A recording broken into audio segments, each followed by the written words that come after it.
Shalom. All praises go to the Most High Yahweh, Bahasham Yahushua, Bahasham Adawah Kodash. Double honors unto the elder apostles at Great Millstone for the teachings of the scriptures, among other things. And Shalom to the sincere Akim across the world. Now, what's going on right now is the famine of the word. But the famine of the word is not really in full effect yet, because that's one of the prophecies that should come, will come. It already happened back then, by the way, because if you read that chapter, you will see it already happened back then. But the Most High saith, the thing that had been is the thing that shall be, and also that shall, and the thing that is. You know, so the thing that was is the thing that is, and the thing that shall be. So basically, history repeats itself. You know, throughout the scripture it does. And sometimes it says, for example, Egypt, but it's not talking about the Mizraim of back in the days. It's talking about the modern day Egypt, which is Esau. The modern day Mizraim is Esau, America and all that there type of stuff. And yeah, so Amos chapter 8. But yeah, what I was saying is you had the famine of the word with. Look, back in the days, the software would recommend you a video that had to do with Hebrew Israelite-ism and stuff like that, no matter what group. You know, all the groups and stuff like they showed it because the software was programmed to find things that you would be interested in, you know. But now they don't do it like that no more. Now you need them thumbs up and all that type of stuff in order for you to get recommended, even if you click on their videos. Because if I click on some kind of worldly video to see some kind of worldly gossip and stuff, you know, not gossip, but more as in, you know, what happened to this celebrity and did that. So I click on it sometimes when I have nothing to do, see what's happening, you know, whatever the fight's going on between them. And then I go about my business with other things. But the point is, as soon as I click on one of those videos, all of a sudden I get bombarded in the recommendation section. But if you click on Hebrew Israelite videos, you're not going to get bombarded in the recommendation section. Unless people get them thumbs up and stuff like that. I ain't about that. Yaharatazah. So many are called, but few are chosen. But my point is that you can't find the videos as easy as back then. So it's going to get worse. That's what I mean, right? That's what I'm going toward with it. Amos chapter 8, verse 9. And it shall come to pass, saith Yahweh, that I will cause the sun to go down at noon, and I will darken the earth in the clear day. So what does that mean? Now if you go to Micah chapter 3, verse 5, thus saith Yahweh concerning the prophets that make my people err. That make my people err. That bite with their teeth.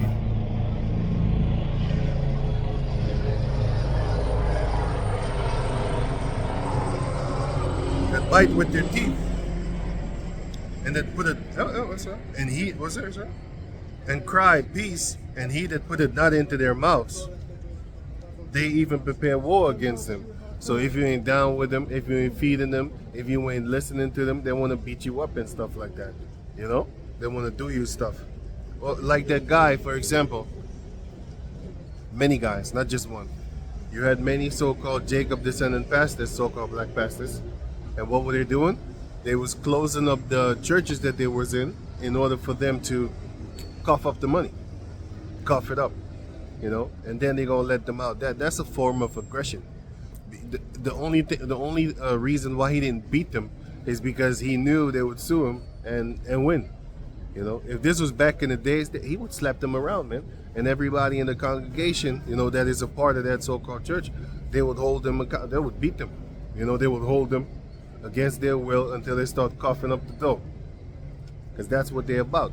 So that's what it says right here. So it says right here, Micah 3:5, thus saith Yahweh concerning the prophets that make my people err, that bite with their teeth and cry peace, and he that put it not into their mouths, they even prepare war against him.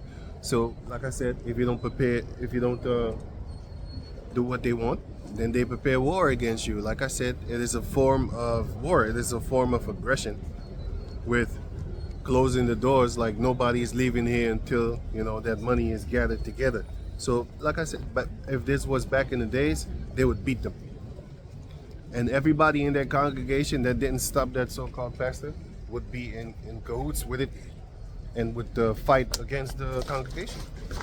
And the funny thing is, it's always the minor, the how you call that thing again? That minor tooth, the minority. It's always the minority that are ruling over the bigger group, because the people that are part of the church are less than the people that come in that are a part of the congregation, the assembly. And still, these people, they still follow, and they still don't fight back. And this shows you that there has always been followers. That's why the scripture said, "Follow not a multitude to do wicked," because that's in their nature to follow. I don't follow people, boy. You know, always back in the school days, you know what I'm saying, you had groups of people, and then you had sucker-ass suckers that would always follow another guy and make him the leader. I always looked at this shit like, man, that's bugged out, man. Like, how you follow? I don't see that. I don't see following people like that. It's just weird. Like, what? You kissing ass and you're trying to be a part of him, trying to make it. So they look up to these people, and then they want to do everything that they do. You know what I'm saying? He got a house, a car. They want to get it too. That's why you shouldn't covet another stuff. Everything that they do, or the so-called leader, they want to follow. Anyway, therefore night shall be unto you. So because you did that, you slap the congregation around, you prepare war against them if they don't want to listen to you, right? Therefore night shall be unto you, that ye shall not have a vision. Night shall be unto you, that ye shall not have a vision. And it says right here, and it shall be dark unto you, that ye shall not divine. And the sun shall go down over the prophets, and the day shall be dark over them. So, wait, let me read the last one. Verse 7, so Micah 3 and 7. Then shall the seers be ashamed, and the diviners confounded. Yea, they shall all cover their lips, for there is no answer of the Most High Yahweh. So now back to Amos, chapter 8, verse 9. And it shall come to pass in that day, saith Yahweh the power, that I will cause the sun to go down at noon. That's talking about the wisdom. Yeah, because look, I'm going to read it again. Micah chapter 3, verse 5. So because they were wicked, Micah 3 and 5, 6, Micah 3, 6. Therefore night shall be unto you, that ye shall have no vision. And it shall be dark unto you, that ye shall not divine. And the sun shall go down over the prophets, and the day shall be dark over them. Then shall the seers be ashamed. So, back to Amos 8 and 9. And it shall come to pass in that day, saith Yahweh the power, that I will cause the sun to go down at noon, and I will darken the earth in the clear day. So the wisdom is going to fly out of people's head. Back in the days, you know, they would have some kind of form of understanding to a certain degree, because even in the midst of the powers and miracles of Yahweh Ba'ashem Yahweh Shai, they still grabbed the golden calf and they started worshiping it. So you always had idiots in the midst of the Jacob descendants. Among my people are found wicked men. They finna do something stupid. You know, whether it's now or later, even throughout the miracles, they finna do something stupid, because it's in their nature. That's why in the book of Suzanne, it says, Jeremiah, if I'm correct, he said to one of the Israelite elders that was supposed to be a leader, he said, O thou son of Canaan, and not of Judah, because he had that spirit of Canaan. He was just like his father.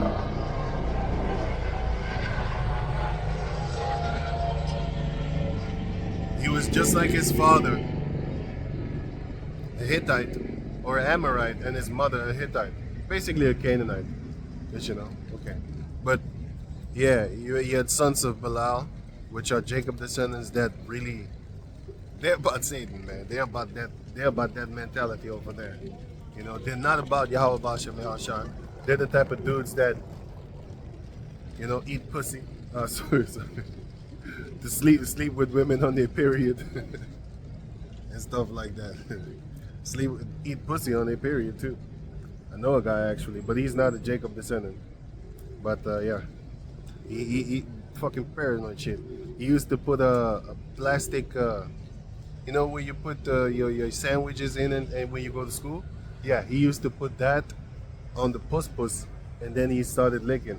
But when I heard that shit, I was like, damn, I was not his friend anyway. It was a Jacob descendant that was friends with him. And then when he told me that, I was like, yo, I'm not shaking that guy hand ever again. And I never did. When I greeted him, I was like, hey, what's up? From afar. Because I don't do that, man. No. Plus you eating puss. I can't let you in the house drinking all my stuff and stuff like that. Yeah. Because I saw a video today. It's funny that I would think about it. I saw a video yesterday of a Jacob descendant woman from America that went to Jamaica, and she was screaming at them in a despisable manner, as if she's greater, about how they broke, and the reason why they stay broke is because they don't lick puss and stuff like that. And the guys was fishermen. They was busy fishing and doing stuff with boats and stuff like that. They had boats in their hands, all of them. It's like 3 of them, and 3 individual men had boats and stuff like that. And then, you know, she was down talking them because they don't eat puss. Yeah, I don't know if you know this, but once you start getting out of America, yeah, the Jacob descendants, that you don't eat, put your mouth there. You've been around the caucus too much. You know? Yeah, you don't put your mouth there. Blood come out that thing.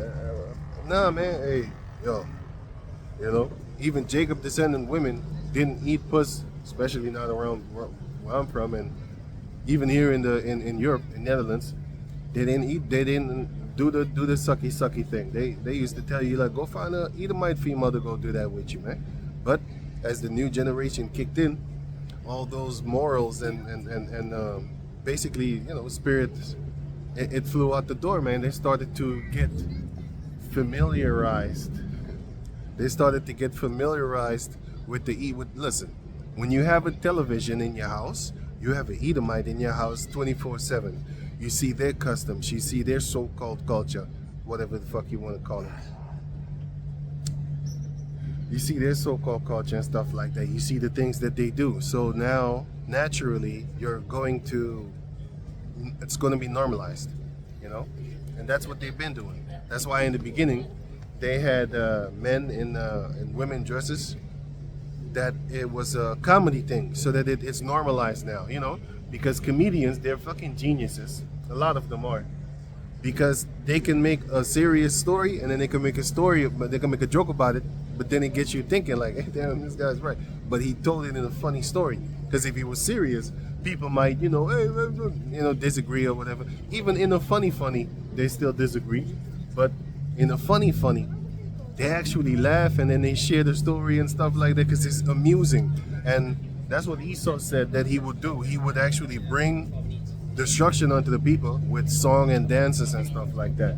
You know, that's why they in the COVID time they had a lot of songs and a lot of dances to bring it up to the children. You know, that's why you have these Disney movies with a lot of songs and a lot of dancing, in order for you to see, put your guards down, to see it like not a threat. It is a threat, you know. But anyway, let me go on. Now it says right here.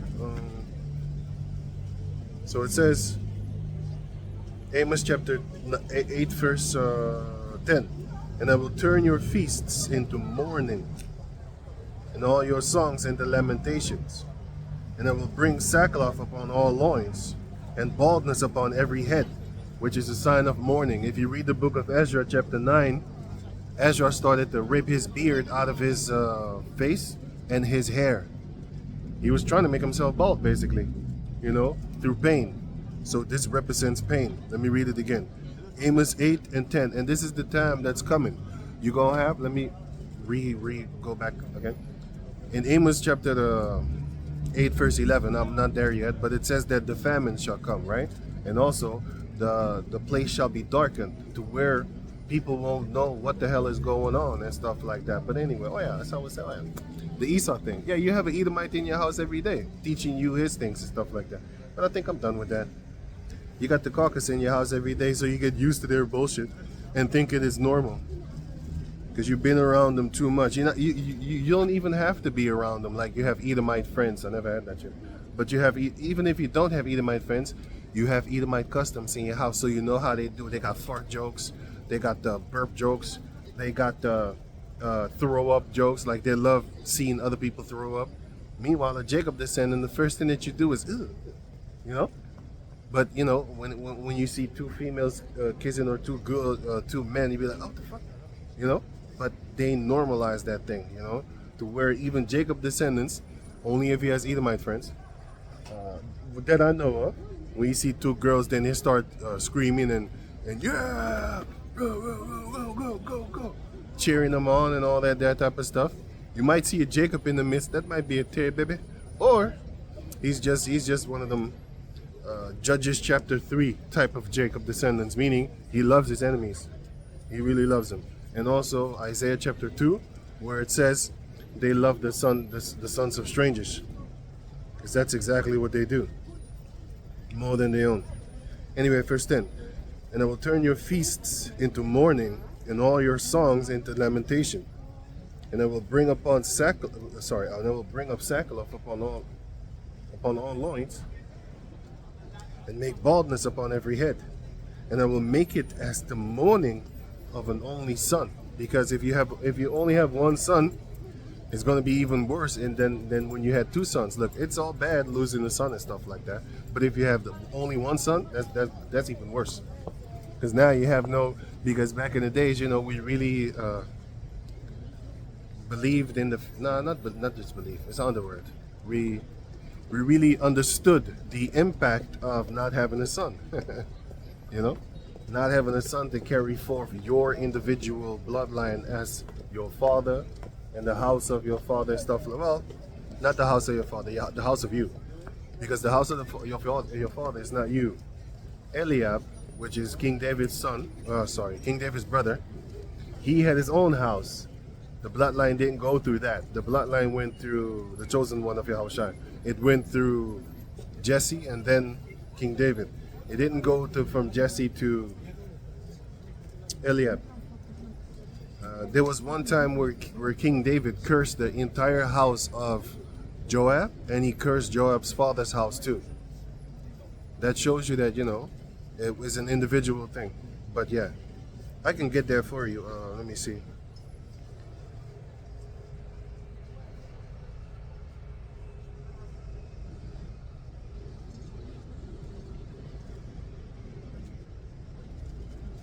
So this is second Joab. Oh, okay.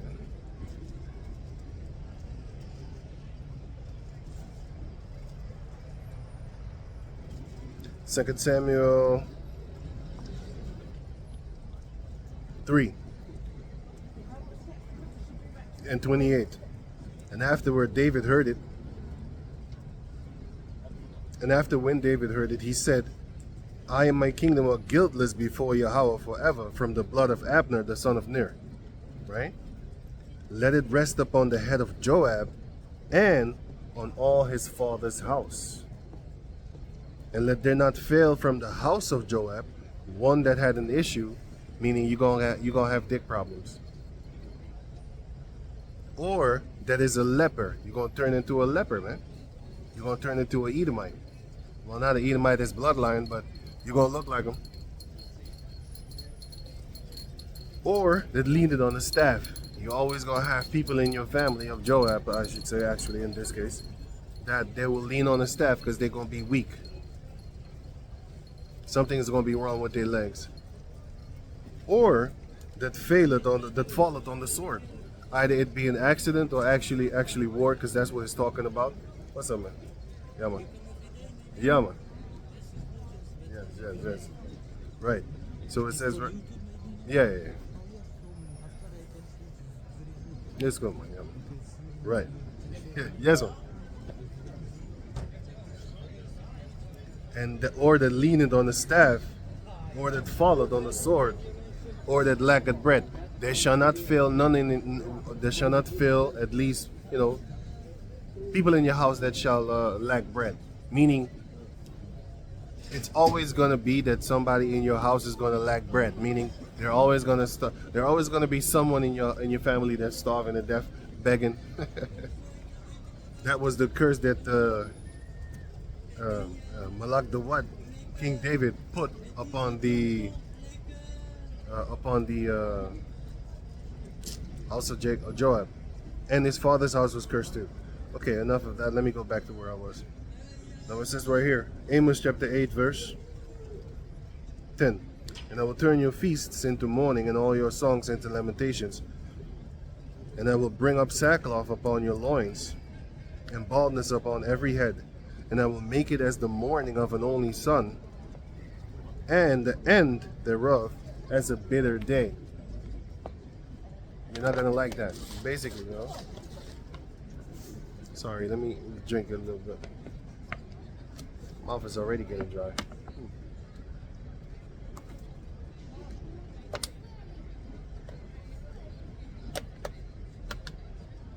Alright, let me go on, man. Now it says right here.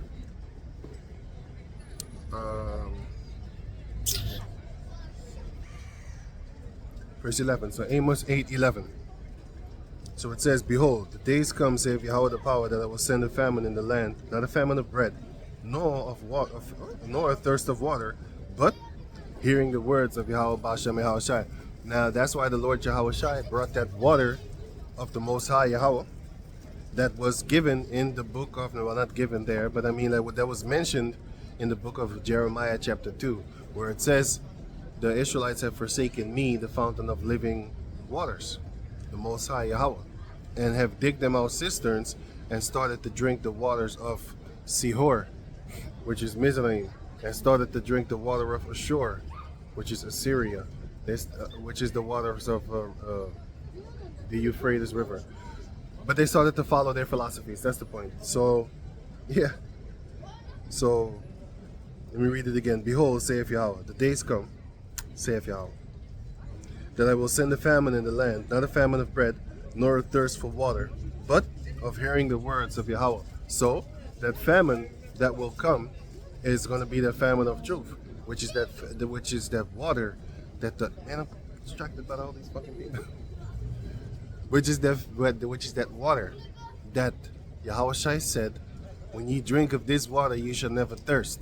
So everybody is going to thirst that the Most High turned away. Everybody's going to thirst that that doesn't have this truth. Because once that time comes, then the Most High is going to make it to where they're going to seek for this truth, but they shall not find it. But then it's too late, because the Lord is going to shut that door, and now is the time where you can see that the famine of the word is it's already slowly but surely coming. Like I said, if you go to 2016, 17, 18, you could still find this truth very easily. But you know what the funny thing is? I have this documentary which says, let me write it down so I could put it into the description box so you can read it for yourself. It says how BlackRock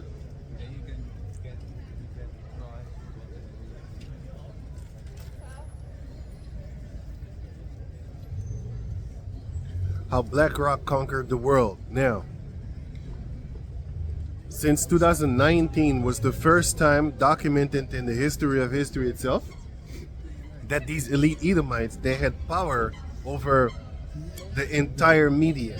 And I can show you that truth, because back in the days you had Edomites on CNN, NBC, whatever type of fluff news things. They actually did great documentaries exposing the elites and stuff like that, you know. But then during the so-called COVID thing, what did you start to see? This news article is sponsored by Pfizer and sponsored by this. Why is news sponsored?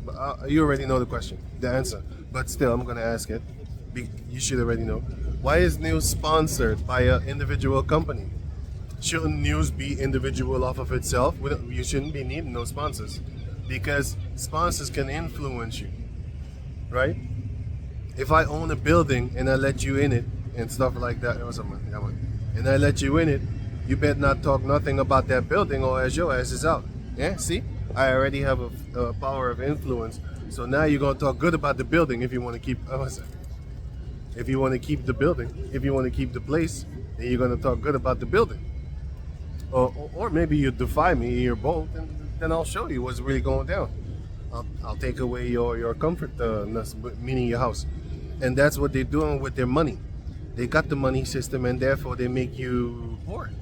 They make you capable of turning into a homeless person because they're going to terminate your job, and therefore you might be on the street. If you was already kind of struggling, you living day by day or paycheck by the paycheck, and then they cut you off like that, you might be in trouble. Because, you might be in trouble. But that's what they do. By firing you, it's a form of homelessness, it's a form of starvation. Now you ain't got money to buy food, you ain't got money to pay rent. And that's how they got the leverage over you, and they scare you and stuff like that. Well, they scare a lot of people. But that's the power that they had in 2019 was the first time it was documented, behind the scenes documented, not openly in the faces of people. But the point is, that's when they really had power over the media, because they didn't before. And still, from time to time, they lose a little bit of power, left and right and all that there. But as majorly, they're not losing major companies anymore because they got them all under the wraps. That's why you have alternative news on YouTube and all that there. But you also had RT.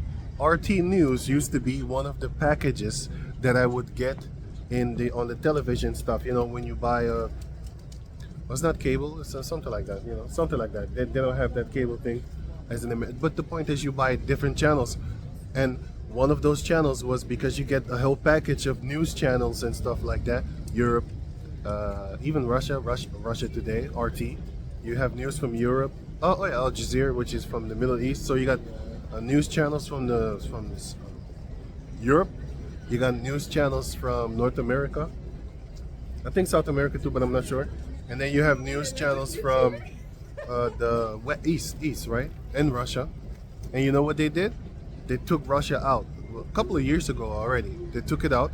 Why? Because they was talking. And they took Russia Today from different countries. Russia, so RT, Latin America, RT, North America, RT, Canada, RT, Europe, RT, different countries in Europe, Spain, and they spoke those languages and stuff like that.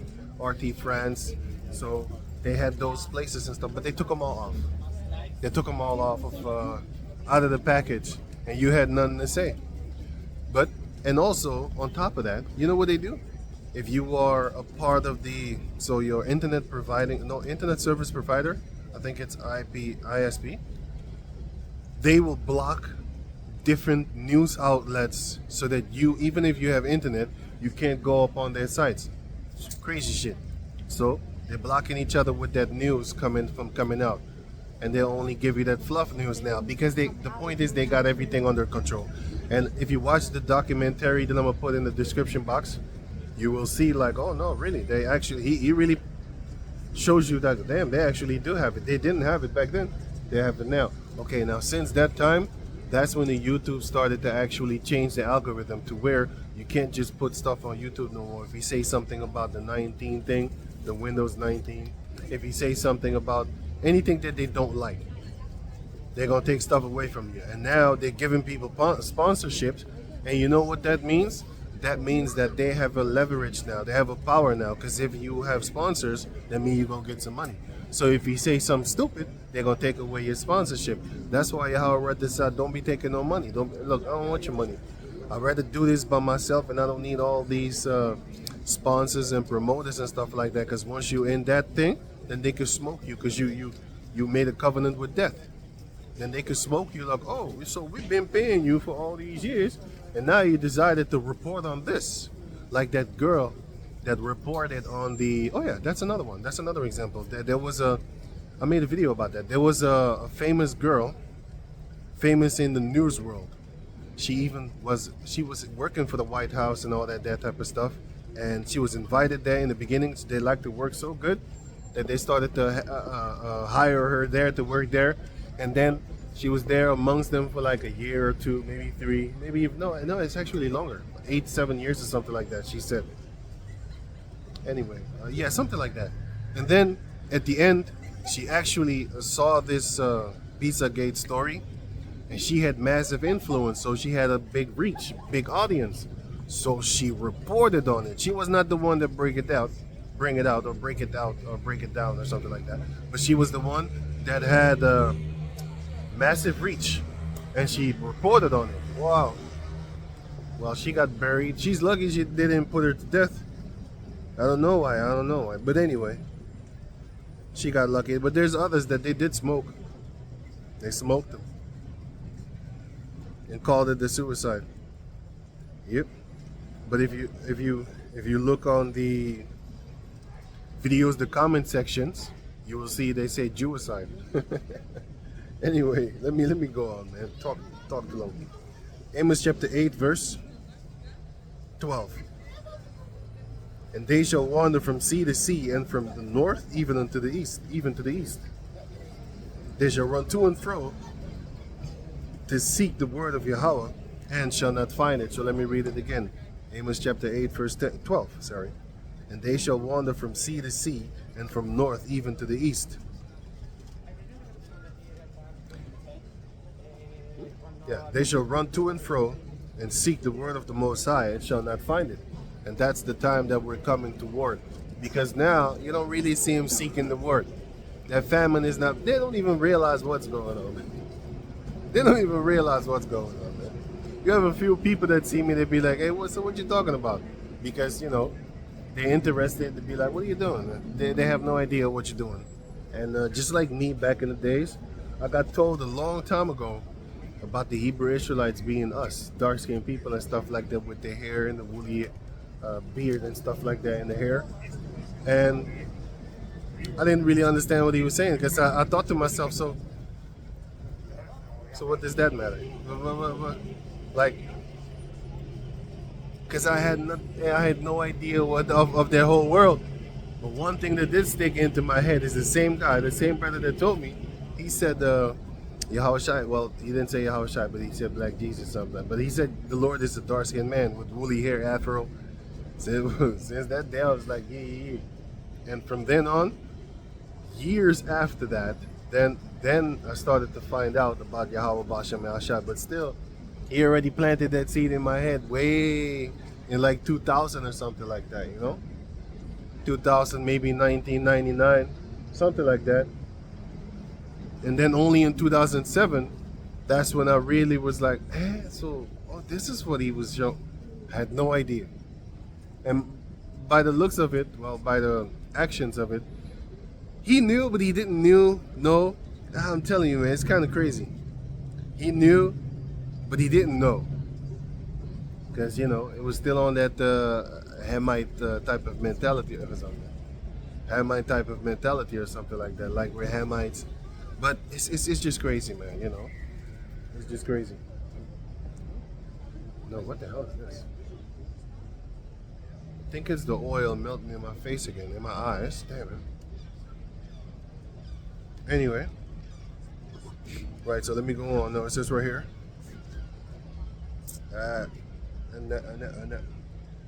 Amos chapter 8, verse 12. And they shall wander from sea to sea, and from the north even to the east. They shall run to and fro and seek the word of Yahweh, and shall not find it. Verse 13. In that day shall the fair virgins and young men faint for thirst. They're going to want this truth. All the so-called pretty chicks up on the planet Earth, they're going to be bewildered like a wild beast, looking in the mirror, shocked like, what's that?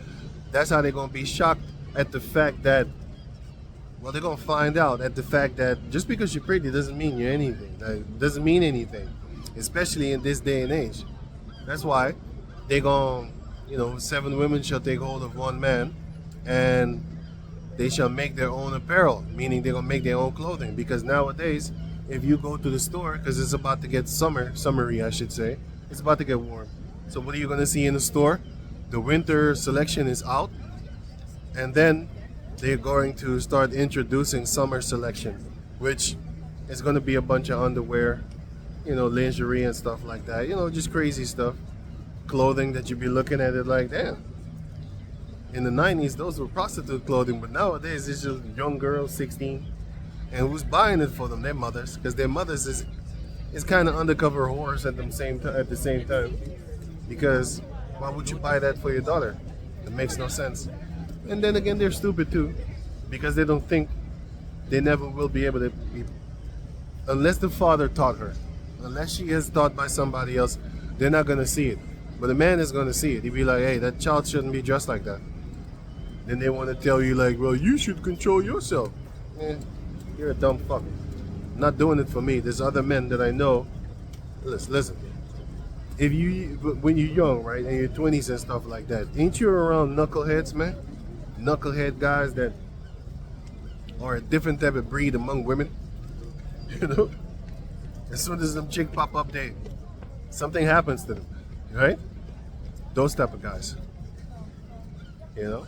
They're gonna treat your daughter like filth. But the bitch don't understand. She's stupid. That's why these women shouldn't have control over it. But then again, Esau gave them. They shouldn't have control over these children. Not to the extent that they have now. Especially over the daughters. The sons too, by the way. But you know, they raise these daughters to be shameless. Showing off their belly when they're young. Because there is a thing of training. But then again, hey, you know what? You have women that grow up in a strict Islamic country, and as soon as they get here, they take all that thing off, man. Start dressing in the mannerisms of, you know, I'm loose. But then again, you have the flip side of that. They're born here, like the Arab chicks, and they themselves willingly choose to actually take that thing off their head and just walk free, you know? And you might say they get forced by their parents or something like that. No. You know, they rebel. They rebel. But anyway, let me go on. It says right here, Amos chapter 8, verse 13. In that day shall the fair virgins and young men faint for thirst. All them tough guys, hitting the gym also always and posting about their body and stuff like that. All the youth, you're gonna fall because all that outer appearance is not gonna work anything. Because you know, if you see an older man still trying to get hip, still trying to show off his body or whatever, tattoos, and take pictures of, you know, poses of what he be doing and shit like that. Bob being an old dude, you're looking at his face like, man, ain't you supposed to go guide somebody with that how you call that thing? That age that you have, you know? Ain't you supposed to go guide someone? Instead of out here posting pictures of how buffed you are with steroids, by the way. Shouldn't be doing that.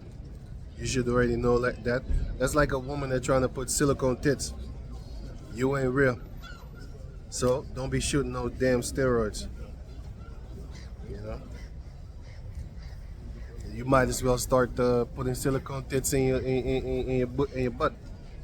How about that? Or some silicone, I don't know what they call it. Basically, that's what you should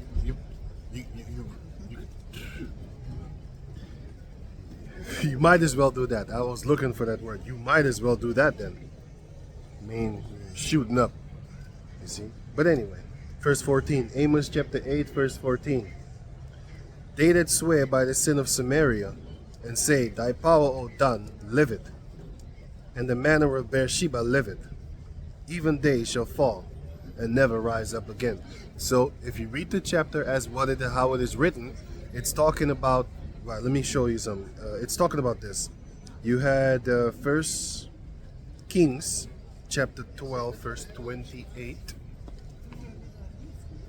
1 Kings 12, 28. It says, wait a minute, sorry.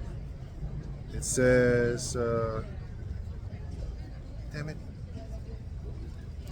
1 Kings 12 and 28, it says, whereupon the king took counsel and made 2 calves of gold and said unto them, it is too much for you to go up to Jerusalem. He said like, hey man, it's too much, man. Don't go over there, man. You know, these are the kings of the northern tribe. I think it's Jeroboam. Yeah, it was Jeroboam. So it says right here, and said unto them, it is too much for you. to go up to Jerusalem. Behold, thy gods, O Israel, which brought thee out of the land of Mizraim. And he set the one in Bethel, and the other he put in Dan. And this thing became sin for the people that went to worship before the one, even unto Dan. So, let me read on. And verse 31. And he made a house of high places, and made priests of the lowest of the people, which were not of the sons of Levi. So what did he do? He set up golden calves in Dan, and he set up golden calves in Beersheba. No. That was later on before. That was later on. But because Beersheba is where Judah is and stuff like that, and all the Simeonites that was in the midst of Judah, they actually went to the upper northern tribes, because in the beginning it was Simeon that was in Beersheba. That was Simeon's place, and that was down there near Esau and near Amalek and near the Midianites. They were down there. But since the northern tribes and the southern tribes were fighting each other, then they moved toward the north. But yeah, so when it says from Bethel to Dan, it is actually talking about the idol that was in Dan and the idol that was in Bethel. So let me go back to Amos. Amos chapter 8, verse 14. They that swear by the sin of Samaria, because in the beginning, Bethel was which was in Ephraim. That was the capital of Ephraim. And then you had Shechem, the men of Shechem, which was Ephraim once more. But then Manasseh also shared the place with it, because just like Jerusalem is actually for Benjamin, but Judah is sharing place with it. And Shechem and Manasseh, those were their thing. And then it went from Shechem to Samaria. I can get that here for you, which is, I think, 1 Kings, wait, let me see it again.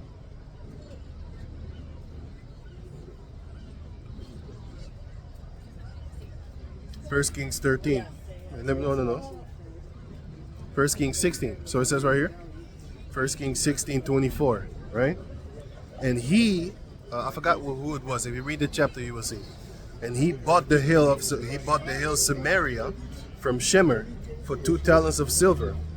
And he built on the hill and called the name of the city which he built after the name of Shemer, the owner of the hill, Samaria, because we used to worship on hills back in the days. So Samaria is a hill where they put their idols up on top, and then they started to worship. And we did the same, but we did it in righteousness. You can catch that here.